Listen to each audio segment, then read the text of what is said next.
안녕하세요. 저는 여수에 거주하고 있는 30대 여자입니다. 작년 10월 가을에 결혼해 이제 겨우 결혼 5개월 차에 접어든 새댁인 저에게 지난 4개월이 4년으로 느껴질 만큼 길고도 힘든 시간을 겪었습니다. 이게 액땜인 건지 아니면 고생 시작이라는 의미를 알리는 신호탄인 건진 몰라도 제가 지난 4개월간 겪은 이야기를 한번 해보겠습니다. 제가 고등학교 2학년에 올라갈 때쯤 아빠가 돌아가셨는데 평생 일 한 번 해본 적 없고 부모님에게서도 남편에게서도 귀한 대접 받고 살아온 저희 엄마가 가장이 되어버리는 일이 생기고 말았습니다. 어쨌든 엄마는 저희 자식들을 먹여 살리기 위해 돈을 벌어야 하긴 했는데 살림 말고는 아무것도 해본 적 없는 엄마가 할 수 있는 일을 찾기란 쉽지 않았습니다.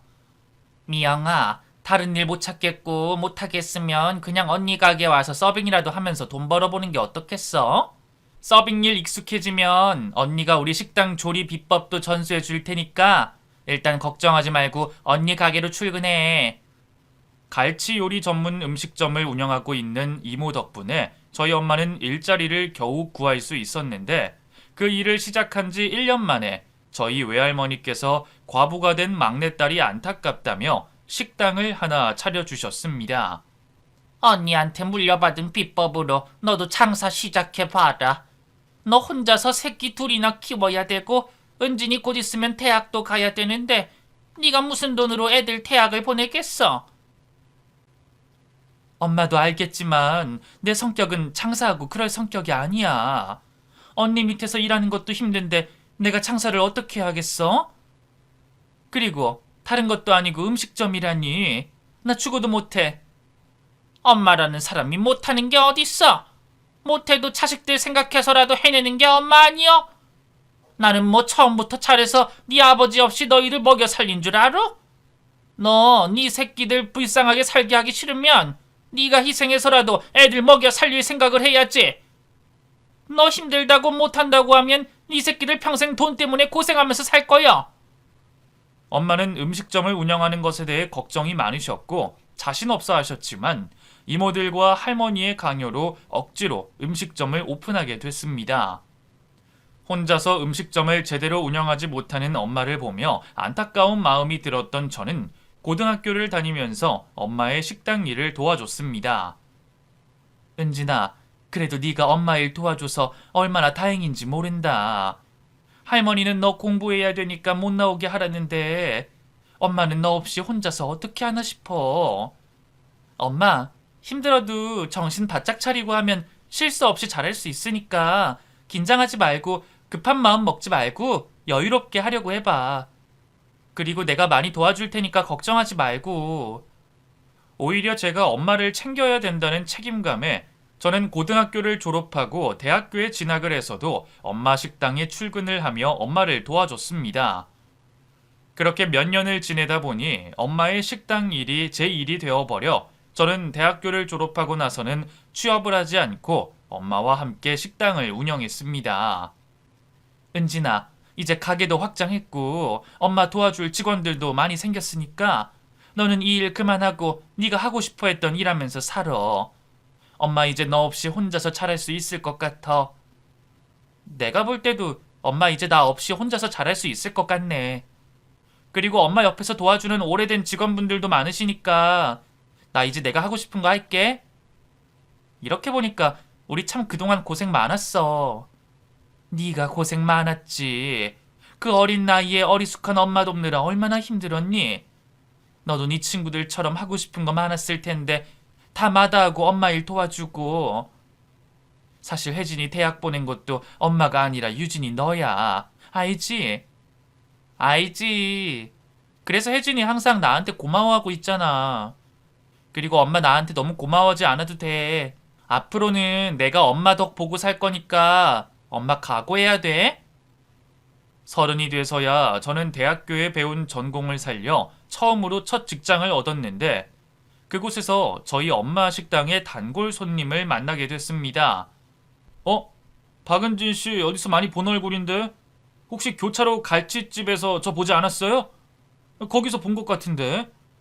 어머, 선배님 맞아요. 저희 거기서 본 것 같아요. 선배님 일주일에 2번은 꼭 오시지 않았어요? 그리고 맨날 구석 창가 자리에 앉으셨던 분, 그분 맞으시죠? 맞아요. 야, 은진씨 거기서 일하셨던 분 맞구나. 거기서 아르바이트 했던 거예요? 그때 사장님한테 딸이라는 이야기 들었던 것 같기도 한데, 그 갈치집 사장님 따님 분이세요? 네, 맞아요. 저희 엄마 식당 단골 손님을 여기서 다 뵙네요. 여수 좁은 건 알았지만 여기서 뵈니까 정말 반가운 것 같아요. 선배님, 그 다음에 저희 식당 오실 때 저한테 연락 주세요. 제가 엄마한테 말해서 서비스로 갈치 더 얹어 드릴게요. 일주일에 2번은 꼭 저희 식당에 들렀던 남편이 먼저 저를 알아봐 줬고, 저희는 그 계기로 급속도로 가까워진 사이가 됐습니다. 회사에서도 맨날 보고 엄마 식당에서도 일주일에 2번은 보다 보니 정이 들어서였을까요? 저희는 알게 된 지 3달 만에 연애를 시작했죠. 이번 주말에 내가 가서 어머님 식당 일 좀 도와줄게. 이모님 2분이 갑자기 일 그만두셔서 일손 부족하다고 그랬지? 괜찮아, 오빠. 내가 나가서 도우면 돼. 그리고 오빠도 알잖아. 나 일 잘해서 혼자서 2인분을 하는 거. 일주일 내내 회사에서 고생했는데 사서 고생하려고 하지 말고 집에서 푹 쉬어. 그리고 나한테 식당 일은 일도 아니야. 요즘 성수기라 관광객들 많아져서 힘들다면서. 나 체력 좋아서 주말에 잠깐 일하는 거야. 나한테 일도 아니니까 내가 나가서 도와줄게. 어머니한테 일손 걱정하지 말라고 전해줘. 남편은 저와 연애하는 동안 저희 엄마 식당 일을 셀 수 없을 정도로 도와줬고, 남자 하나 없는 저희 집에 든든한 존재가 되어줬죠. 그래서 그런지 저희 결혼을 저희 당사자들보다 엄마가 먼저 이야기를 꺼내셨습니다. 둘 다 9수도 지났고 번듯한 직장이 있으니 미루지 말고 얼른 결혼해. 그리고 돈 걱정 같은 건 하지 마. 원래 결혼이라는 게 없을 때 시작해서 둘이서 차곡차곡 모으는 그 맛으로 사는 거니까. 엄마, 그건 다 옛말이고 요즘은 돈 없이 결혼하기 힘들어. 집이 하늘에서 뚝 떨어지는 것도 아니고 제일 중요한 게 집인데 무슨 돈으로 집을 구해. 모자라는 건 엄마가 도와줘도 되니까 걱정하지 말고 얼른 날 잡자. 그리고 은진이 너 얼른 너희 시어머니 찾아뵙고 인사드려. 시어머니는 무슨 시어머니야. 만나뵌 적도 없고 아직 결혼 허락받은 것도 아닌데.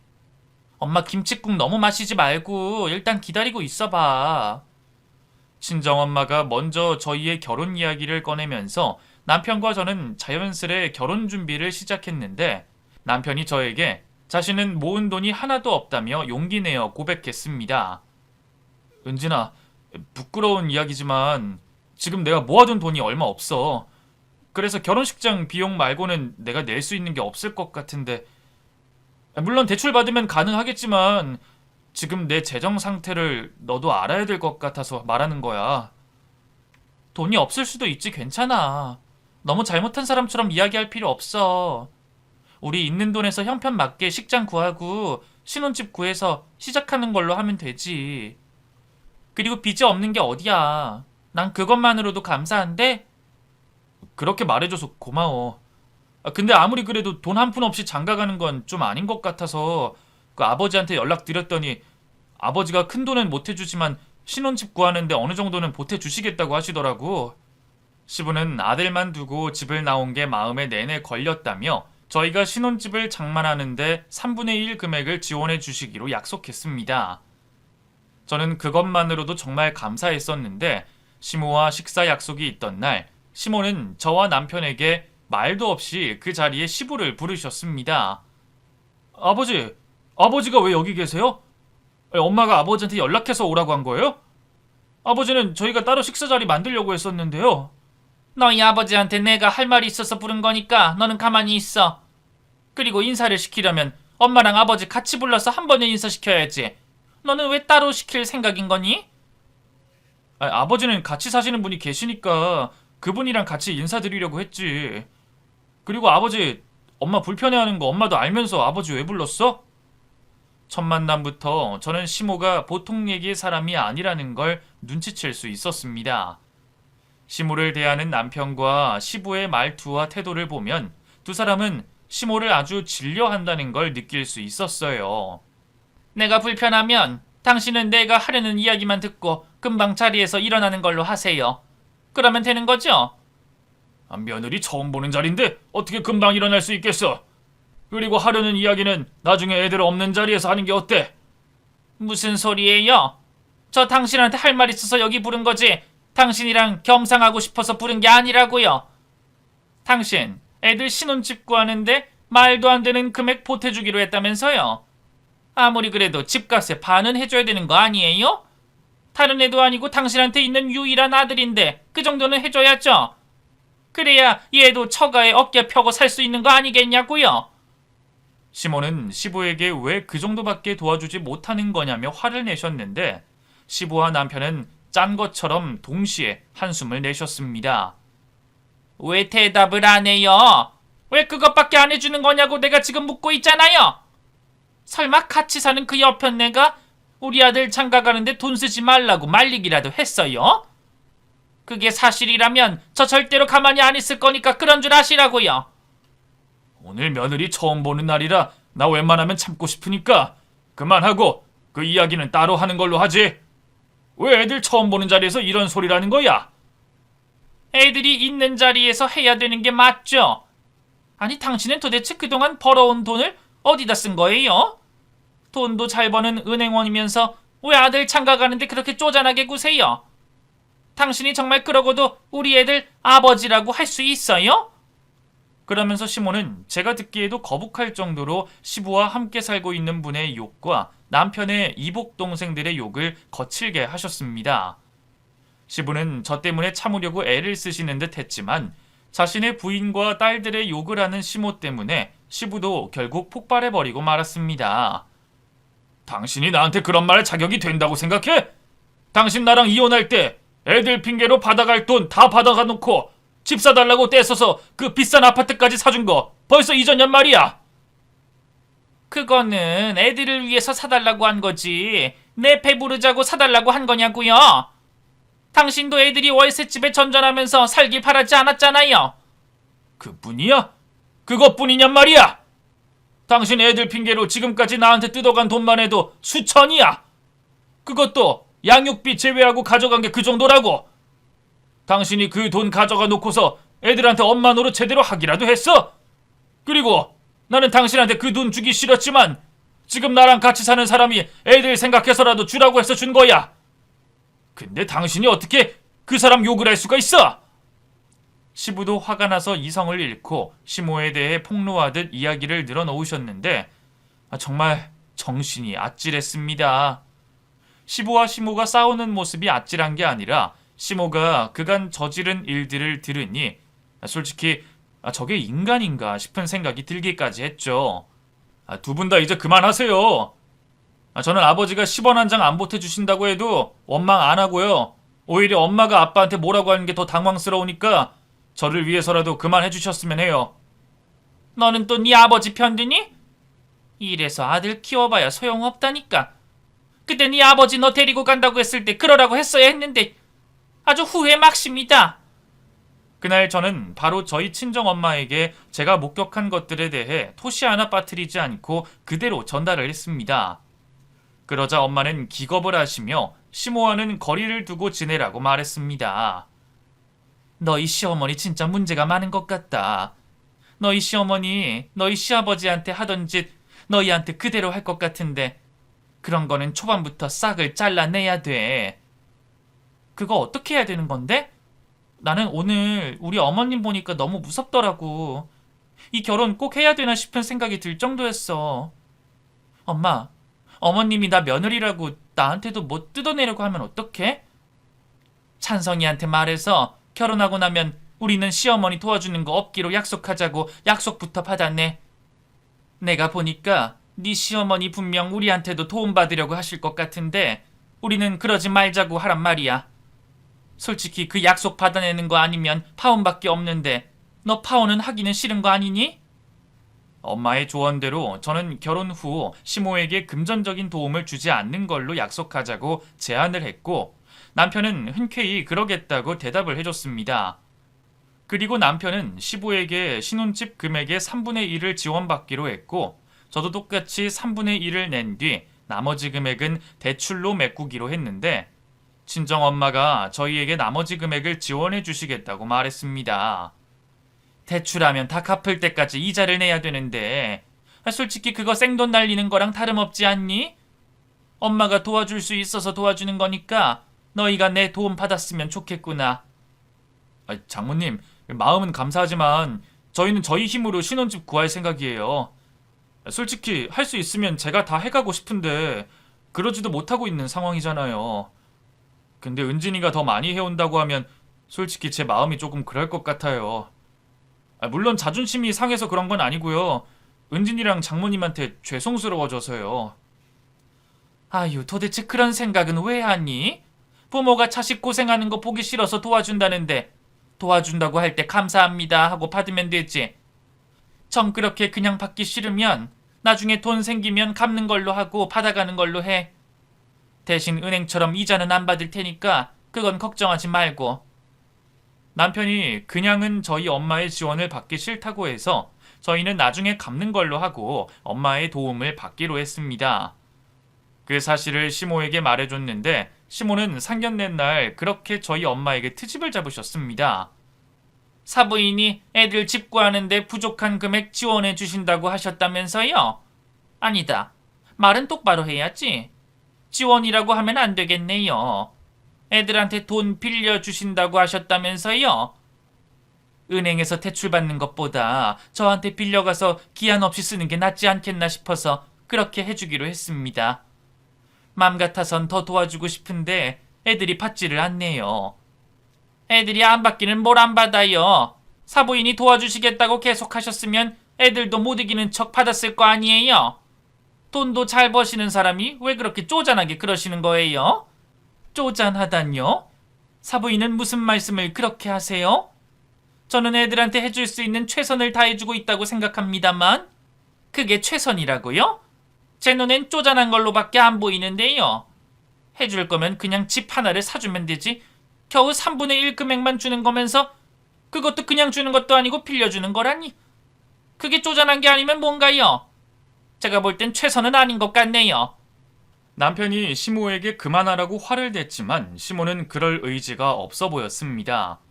그러면서 시모는 저도 찾지 않는 제 권리를 저를 대신해 찾기 시작했습니다. 들어보니까 은진이 얘가 고등학교 때부터 사부인 식당에서 일하면서 그 조그맣던 식당 그 정도로 키워둔 것 같은데 사부인 딸 덕을 그렇게 보셨으면 그 정도만 해줘서 되는 게 아니라 집이고 뭐고 다 해줘야 되는 거 아닌가요? 제가 은진이라면 너무 억울할 것 같아서 그래요. 어머님, 저는 괜찮아요. 그동안 엄마한테 받은 거 많고 월급도 받으면서 일한 거라 저는 이미 충분히 받을 만큼 받았어요. 아니, 네가 그렇게 청춘 바쳐서 일을 한 거면 더 받아야지. 너도 참 바보로구나. 사부인, 다른 사람한테는 아껴도 자식한테는 아끼지 마시고요. 돈 좀 쓰세요. 지금 버는 돈 죽을 때까지 가져가실 건 아니잖아요. 어머님, 제가 이렇게 부탁드릴 테니까 제발 그만해 주세요. 솔직히 저는 오빠랑 정확히 반반 계산해서 결혼하고 싶은데 그것도 어려우니까 저희 엄마가 도와주는 건데 어머님은 왜 자꾸 저희 엄마를 잘못한 사람으로 몰아가시는 거예요? 오빠랑 저는 저희 엄마한테 정말 감사해야 하고 있다고요. 아들 말은 철저히 무시하던 시모는 제 말에 격하게 반응했습니다. 이러다 한 대 맞는 게 아닌가 싶었는데 저도 저희 엄마를 건드리는 시모 때문에 화가 날 만큼 났기에 제가 하고 싶은 말을 다 뱉어버렸습니다. 그 일로 시모는 제가 미웠는지 결혼식 날까지도 저를 보지 않으셨고 결혼식 날에도 저에게 아는 척을 하는 둥 마는 둥 하셨습니다. 그런데 시모는 저희가 신혼여행을 다녀온 다음 날 저희 집으로 말도 없이 쳐들어오셨죠. 어머님, 오늘 저희가 가서 인사드리려고 했는데 왜 번거롭게 어머님이 오셨어요? 저희 지금 막 나가려던 참이었는데 같이 나가실까요? 신혼집 구경도 할 겸 오늘 하루 여기서 잠도 잘 겸 해서 내가 왔어. 너 내가 너희 집에 있는 게 싫어서 그러는 거야? 아니에요. 저도 조만간 어머님 집으로 초대할 생각이었어요. 근데 오늘 여기서 주무시고 가신다고요? 그래. 내 아들 집에서 내가 자고 간다는데 너 불만 있는 건 아니지? 지금까지 내 옆에 끼고 살던 아들 앞으로 평생 같이 못 산다고 생각하니까 서운해서 하루라도 더 같이 자려고 왔어. 예고 없이 찾아온 시모의 방문에 당황하긴 했지만 시모 말을 들어보니 그럴 수도 있겠다 싶어서 하루 자고 가는 걸 허락했는데 시모는 다음 날이 돼도 집으로 갈 생각을 하지 않았습니다. 거기다 대고 제가 언제 가냐고 물어볼 수가 없어서 두 손 놓고 지켜보고 있었는데 시모는 일주일이 지나도 집으로 돌아갈 생각을 하지 않았습니다. 어머님, 언제쯤 집으로 돌아가실 생각이세요? 다른 게 아니라 어머님이 지내고 계시는 곳이 옷방인데 거기에 곧 옷장이랑 가구들이 좀 들어올 거거든요. 그거 들어오면 어머님 다리 펴고 주무시기도 힘들 것 같은데 집으로 돌아가셔서 편하게 주무시는 게 낫지 않을까요? 내 나름대로 예의 있고 조심스럽게 말한 거라고 생각을 했는데 남편이 있는 자리라서 그런 건지 시모는 눈물을 글썽이며 되지도 않는 불쌍한 척을 하셨습니다. 내가 여기 있었으면 얼마나 있었다고? 너는 왜 사람을 벌써 집으로 보내려고 하는 거니? 벌써부터 내가 그렇게 불편해? 아니면 나를 못된 시어머니로 만들고 싶어서 그러는 거야? 어머님, 그게 아니라요. 어머님이 그 작은 방에 지내시면 불편하실까봐 말씀드리는 거예요. 집에서 주무시면 더 편하게 지내실 수 있으시잖아요. 근데 어머님이 괜찮으시면 더 지내셔도 돼요. 제가 죄송해요. 시모가 눈물을 흘리는 바람에 당황한 저는 시모를 달래려고 더 지내다 가라고 말을 해버리고 말았습니다. 그 전까지는 이 사실을 친정 엄마가 알면 화를 낼 것 같아서 일부러 말을 하지 않고 있었는데 아예 눌러 앉으려고 하는 시모를 보며 속상한 마음에 엄마에게 털어놨더니 엄마가 남편 혼을 내셨습니다. 은진이가 아니라 자네가 자네 엄마한테 말해서 돌려보냈어야지. 왜 자네는 가만히 있어?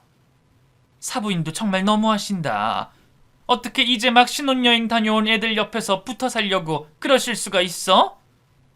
아휴, 자네 앞에서 이런 말하면 안 되지만 사부인만 생각하면 속이 턱하고 막힌다 막혀. 엄마에게 된통 혼이 난 남편은 저에게 미안하다고 사과를 한 뒤 시모에게 집으로 돌아가 달라고 말했는데 시모는 눈물이 무기라고 생각하시는지 또 눈물을 흘리시며 말했습니다. 사실 나 찬성이 너 없는 집에 혼자서 자는 게 너무 무서워서 그래. 너 신혼여행 가 있는 2주 동안 혼자 지내면서 어찌나 무섭던지. 외로운 것도 외로운 거지만 엄마 너무 무서워서 그래. 아니 없던 겁이 왜 내가 결혼하고 나서야 생겼어? 그전엔 엄마 혼자서도 잘 지냈잖아. 엄마 이상한 핑계 대지 말고 이제 집으로 돌아가. 우리도 신혼생활 해야 될 거 아니냐고. 내가 있다고 신혼생활 못하는 것도 아닌데 너 엄마한테 너무 야박한 거 아니여? 그럼 찬성아, 엄마가 돌아가긴 돌아갈 건데 네가 집에서 며칠간만 같이 있어주면 안 되겠니? 그렇게 해준다면 엄마 집으로 돌아가도록 할게.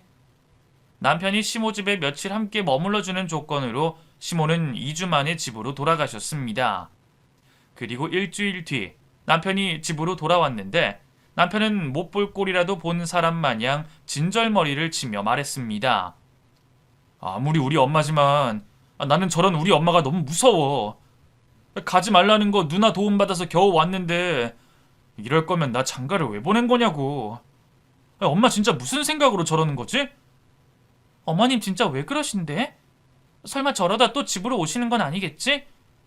또 오시면 나 진짜 미쳐버릴지도 몰라. 며칠 동안은 누나가 엄마 옆에 있기로 했고 그리고 누나가 엄마 단단히 혼낸다고 했으니까 일단 우리 누나 믿어보자. 신우만 믿고 있었는데 시모는 제 걱정대로 3일 만에 전보다 더 많은 짐을 싸들고 저희 집으로 들어오셨습니다. 짐의 양만 보면 저희 집에 눌러앉아 살기로 결심한 사람처럼 보였죠. 엄마 진짜 왜 이래? 도대체 뭐 때문에 이러는 거냐고. 사람 괴롭히고 싶어서 일부러 이러는 거야? 엄마 다시 신발 신어. 내가 집으로 모셔다 드릴게. 엄마가 마음이 너무 힘들어서 그래. 평생 같이 살던 아들이랑 떨어져 산다고 생각하니까 무섭기도 한데 그 아들을 물가에 내놓은 심정이라 네 걱정에 내가 참을 이룰 수가 없어. 엄마도 이런 나 자신이 힘들다 찬성아. 내가 몇 살인데 물가에 내놓은 어린애 같다는 거야. 나 군대 가도 걱정 한 번 안 하던 엄마가 갑자기 왜 이러냐고. 그리고 나 어디 팔려온 것도 아니고 결혼해서 온 거잖아. 엄마 진짜 내 결혼 생활 망가뜨리고 싶어서 이러는 거야? 남편은 남편대로 짜증이 잔뜩 났는지 거의 울부짖으며 말을 했고, 시몬은 바닥에 주저앉아 자기는 죽어도 못 돌아간다고 울고불며 떼를 썼습니다. 맘 같아서는 제가 나서서 집으로 돌아가라고 말하고 싶었지만 제가 입을 열면 싸움판이 될 것 같아 남편이 시모를 설득시키는데, 시모가 갑자기 저에게 결정을 내리라고 말했습니다. 어차피 이 집 주인 세아가 너 아니니? 네가 우리 찬성이보다 더 많은 돈 들여서 산 집이니까 이 집은 당연히 네 집이잖아. 명의도 네 걸로 해뒀다고 들었는데 집주인인 세아가 네가 결정해라. 너도 이 불쌍한 시어머니를 이 집에서 쫓아내고 싶어? 나 혼자서 그 집에서 외롭게 지냈으면 좋겠니? 그러시면 어머님 마음 안정 되찾으실 때까지만 여기 계세요. 대신 너무 오래는 안 되고요.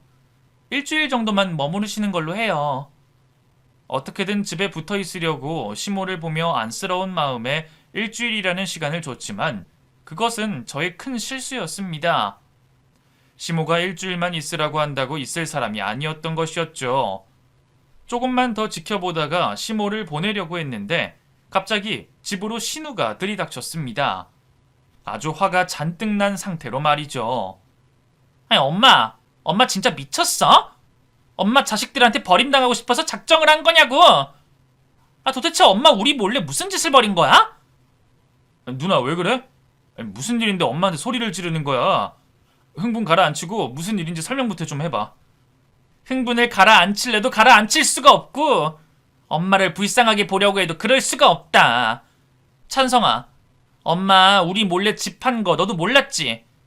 엄마 우리 몰래 집 팔고 갈 곳 없어서 너희 집에 들어온 거였어. 집을 팔았다니? 우리 살던 그 아파트 그 집을 팔았다고? 그거 아버지가 누나랑 내 명의로 사준 집이었잖아. 근데 그걸 엄마가 어떻게 팔아? 아버지가 그 집을 우리 명의로 사줬을 때가 우리 미성년자일 때라 엄마가 아무도 몰래 자기 명의로 바꿔뒀던 거였어. 그리고 너 결혼하기 전부터 부동산에 집 내놓고 우리 몰래 집을 판 거 있지? 엄마, 도대체 이게 어떻게 된 일인지 설명 좀 해봐.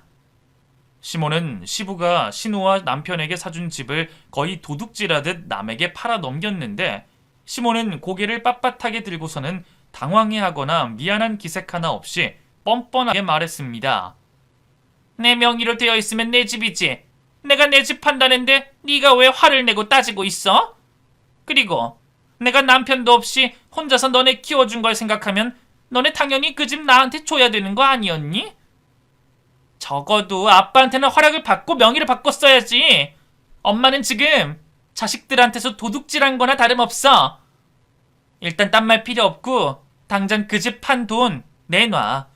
그 돈 누가 가지던 엄마가 가질 돈은 아니야. 그 돈 이미 다 써서 없어. 가져가 보고 싶으면 가져가 보든지. 나는 그 집 너희들 키워준 몫으로 내가 알아서 챙긴 거니까 되찾고 싶으면 엄마 고소하든지 해봐. 이 나라 대한민국 법이 너네 편들을 들어줄 것 같니? 신우는 시모와 연을 끊겠다고 말하며 돌아갔고, 남편은 시모에게 그 어떤 말도 하지 않았습니다.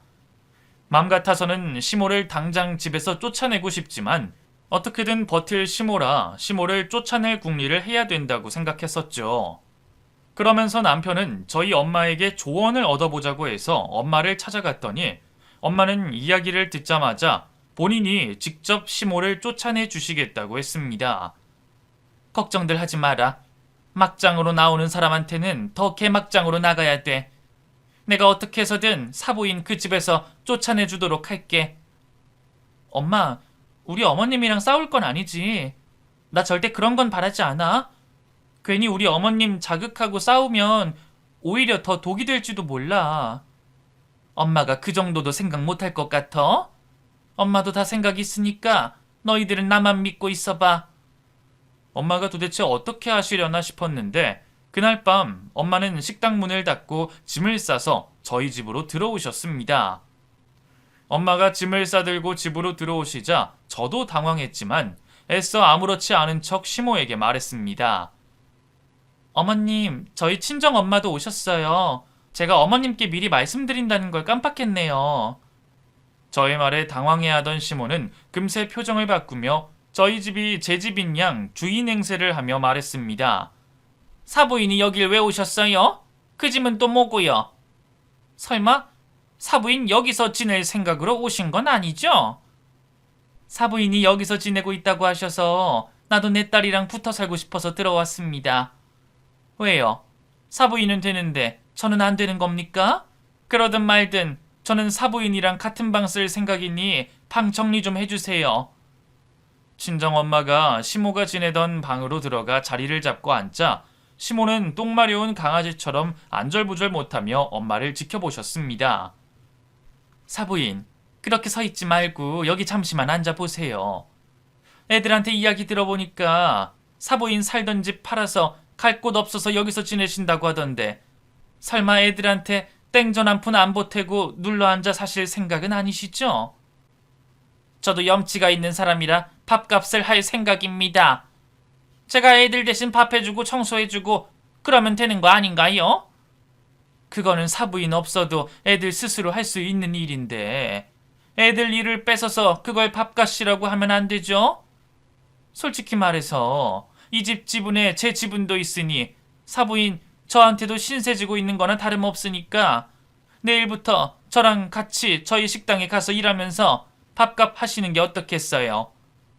엄마 식당으로 같이 출근하자는 말에 시몬은 말문이 막힌 듯 제대로 말도 못하고 계셨는데 엄마는 더 강력한 수를 둬야겠다고 생각했는지 시모의 자존심을 건드리면서까지 말씀하셨습니다.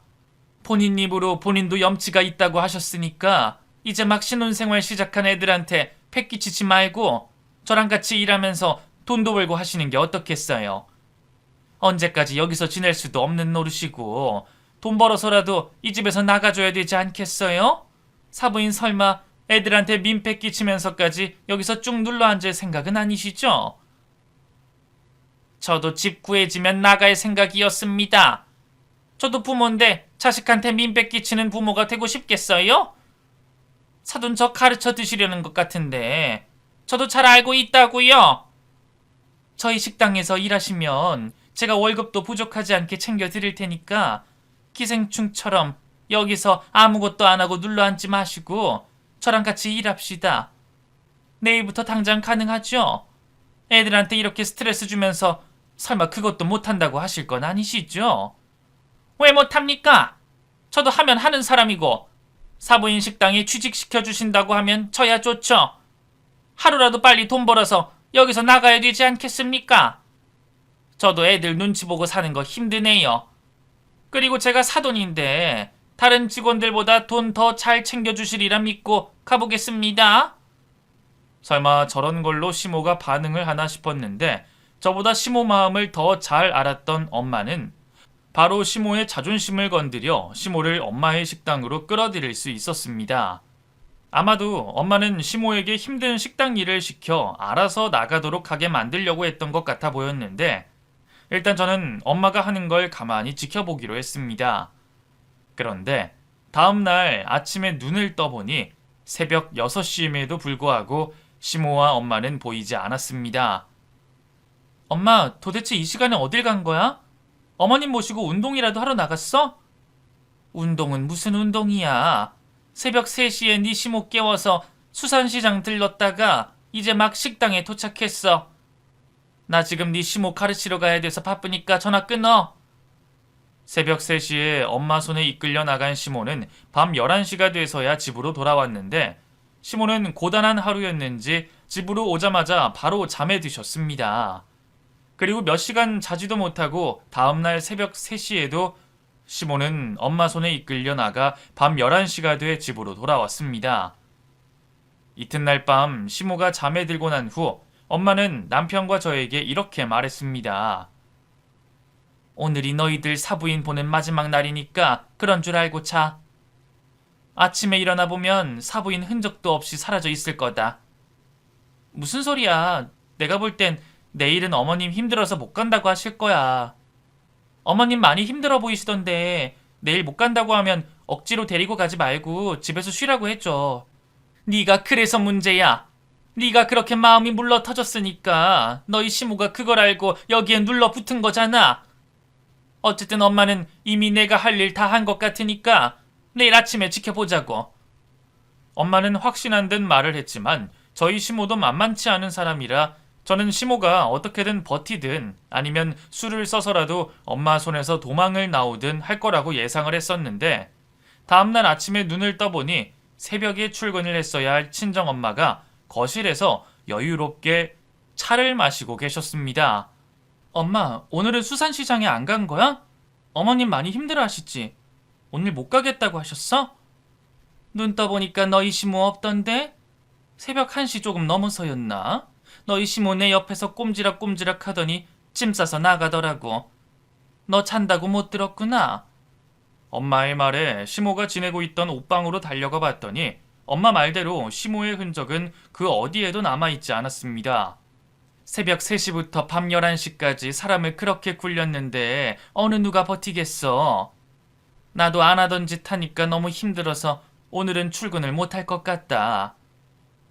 어머님이 독하신 분이셔서 어떻게든 버티실 거라고 생각했는데 이렇게 3일 만에 도망가실 거라고는 정말 상상도 못했어. 너희 시모가 독하다고? 누가 그러니? 내가 볼 때 너희 시모같이 약한 사람은 또 없는 것 같더라. 너희 시모 그냥 목소리만 큰 거야. 언제 또다시 돌아올지는 모르겠지만 또 돌아오거든 엄마한테 말해. 내가 그땐 다른 방법으로 쫓아내 줄 테니까. 아빠가 돌아가신 직후에는 고등학생이었던 제가 엄마를 지켜야 된다는 생각을 했었는데 엄마도 아빠가 없는 사이 고생을 많이 하신 건지 이제는 저를 지켜줄 수 있는 든든한 존재가 됐다는 게 신기하고 감동적이었습니다. 그리고 엄마 식당은 이미 갈치를 거래하고 있는 곳이 있어서 따로 수산시장에 들리지 않아도 됐었는데 시모를 고생시킨다고 엄마는 일부러 새벽 3시에 일어나 시모와 함께 고생을 하신 것도 고맙고 미안했죠. 엄마의 덫에 걸려들어 고생만 하다가 결국 저희 신혼집에서 나간 시모가 저는 조금 걱정이 되긴 했지만 아들과 딸인 남편과 신우는 시모가 걱정되지 않는 듯 했습니다. 엄마 집 팔고 나온 돈 다 써버렸다는 거 거짓말이고 그걸로 허튼 짓 하려고 했었던 게 분명해. 그 돈 다 떨어지면 다시 또 여기 찾아올 거니까 그땐 절대로 받아주지 마. 엄마도 정신 좀 차려봐야 돼. 나는 엄마가 벌써부터 무섭다. 근데 엄마 지금 어디서 뭐하고 있을까? 그 돈 이상한 데 쓰면 안 되는데. 엄마라면 분명히 또 그 짓 하고 있는 거겠지? 남편이 말하는 그 짓이 뭔가 싶었는데 얼마 전 남편의 이모님에게서 걸려온 전화를 통해 시모가 하고 있는 그 짓이 뭔지 알게 됐습니다. 아유 찬성아, 네 엄마 또 도박에 미쳐서 집 한 돈 탕진하면서 살고 있다고 하더라. 들어보니까 돈도 거의 다 떨어져서 여기저기 빌리고 있다던데 너한테 피해 안 가게 대책을 좀 세워둬야 될 것 같구나. 내가 어떻게든 너희 엄마 말려보겠지만 너희 엄마 또 사고 칠 것 같으니까 마음 단단히 먹고 있어. 남편에게 들어보니 시모는 젊을 때부터 도박에 빠져 살았고 결혼 후 그것을 억누르고 살다가 남편을 낳고 나서 다시 도박에 손을 대 시부에게 이혼을 당한 것이라고 했습니다. 그리고 시모는 남편과 신우를 인질 삼아 시부에게 돈을 뜯어 도박으로 돈을 탕진했고 그동안 남편이 모은 돈이 없었던 이유도 다 시모 때문이라고 했습니다. 그리고 시모는 남편이 결혼을 하자마자 아들 집에 얹혀 살면 된다는 생각으로 집을 팔아 그 돈을 도박할 생각이었는데 저희 엄마 때문에 저희 집에서 버티지 못하고 나가게 된 것이었죠. 엄마에게 이 사실을 말했더니 엄마는 남편과 저에게 지금 저희가 살고 있는 여수를 떠나는 게 어떻겠냐고 했습니다. 어차피 여수 좁아서 여수 안에서 이사 다니면 사부인 너희 어디 있는지 금방 찾을 거니까 사부인이 못 찾을 곳으로 이사 가는 게 어떻겠어? 엄마, 말이 쉽지 그게 가능하긴 해? 그러려면 회사도 그만둬야 되는데 어머님 때문에 모든 걸 다 포기하고 다른 곳으로 이사를 간다는 게 쉽지가 않아. 그래도 우리 둘 다 여기서 태어나서 평생 여기서 살았는데 지금 이 나이에 어딜 간다는 거야. 엄마가 도와줄게. 엄마가 가게 차려주든지 아니면 너희 일 구할 때까지 생활비 주든지 할 테니까 여수 떠나. 내가 볼 때 사부인 이상한 데서 돈 빌려서 빚만 얻어가지고 올 것 같은데 너 그거 감당할 수 있어? 지서방이랑 이혼할 거 아니면 시모랑 연 끊어서라도 도망가야지. 엄마 말이 맞았습니다. 결혼 전 시모가 도박 중독이었다는 사실을 저에게 말하지 않은 남편이 밉긴 하지만 제가 선택한 사람이니 저는 끝까지 이 사람과 함께하고 싶습니다. 그리고 저희가 잘 살려면 시모를 피해 도망을 가는 게 맞지 않나 싶은 생각이 듭니다. 그런데 제 사연을 제가 써내려가 보니 알겠더군요. 지난 4개월 시모 때문에 힘들었던 건 액땜이 아니라 고생길이 열렸다는 신호탄이라는 것을요. 남편이랑 머리 맞대고 앞으로 어떻게 해야 할지 논의해봐야겠네요. 지금 이 일이 완벽하게 해결이 되면 그때 다시 사연을 보내도록 하겠습니다. 부디 다음번엔 좋은 내용의 이야기로 보낼 수 있길 바라봅니다. 감사합니다.